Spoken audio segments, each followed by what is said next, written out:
Chers amis, le chantier de l'école Saint-Bernard est lancé.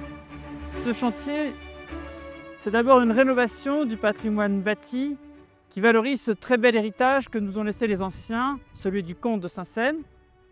Ce sont aussi des bâtiments neufs que nous édifions dans le respect des lieux et de leur esprit. Notre école s'articule autour de notre chapelle et autour de la cour d'honneur, avec 3 cours existantes qui sont délimitées par les bâtiments et par les murs d'enceinte. Le Clos Moutier, cours des maternelles, la cour Franchini, cours du primaire, et les Garennes pour le secondaire. Nous voici au portail de l'école Saint-Bernard, la future entrée des élèves.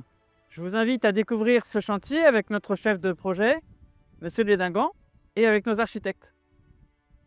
Notre architecte, Antoine Pellissier, nous accompagne pour cette visite.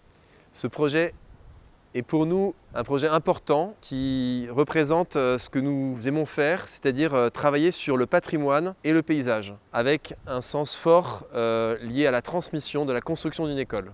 Pour mener à bien ce projet, nous nous sommes entourés d'experts reconnus. Avec leur aide, nous avons conduit des appels d'offres compétitifs parmi des entreprises reconnues pour leur savoir-faire en rénovation et en construction neuve. Nous sommes très satisfaits de la qualité et de la compétitivité des offres obtenues et des 12 partenaires que nous avons choisis. Ce sont principalement des entreprises familiales et de la proche région. Allons maintenant rencontrer l'entreprise de Gros Œuvres. Entreprise Estève Frères basée à Garches depuis 2 générations dans les Hauts-de-Seine. Nous avons déployé sur cette opération 2 équipes, une pour la construction du bâtiment neuf, une seconde pour la restructuration des bâtiments anciens.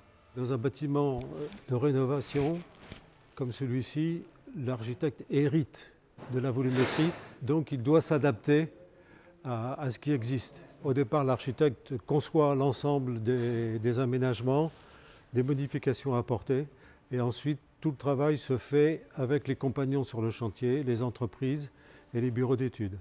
Nous repensons l'entrée du secondaire et l'accès aux classes du rez-de-chaussée. La porte du hall est élargie. Ici, l'ouverture de porte-fenêtre pour l'accès aux classes. Nous aménageons les combles pour les classes du lycée et la salle des professeurs. Comme vous pouvez le remarquer, nous devons renforcer les planchers.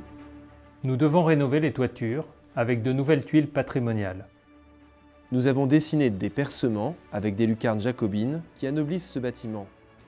Il faudra aussi prévoir l'isolation thermique de l'ensemble du bâtiment et des toitures.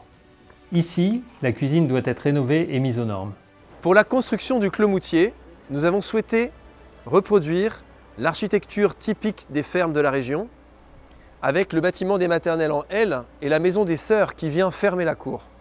De ce côté, le terrassement est effectué. Nous préparons les fondations du bâtiment. Dans le prolongement de l'œuvre du comte de Saint-Seine, nous souhaitons que ce lieu d'histoire continue à vivre. Et nous avons cette ambition que ce cadre splendide serve à la transmission, à la bonne éducation de la jeunesse. Un cadre à la hauteur de cette noble mission. C'est un projet enthousiasmant et il nous stimule aussi pour que notre école soit à la hauteur de la mission et de ce cadre. Merci à tous ceux qui nous aident. C'est grâce à vous que ce chantier a démarré et c'est grâce aussi à votre soutien qu'il sera mené à bien avec pour objectif Noël 2026.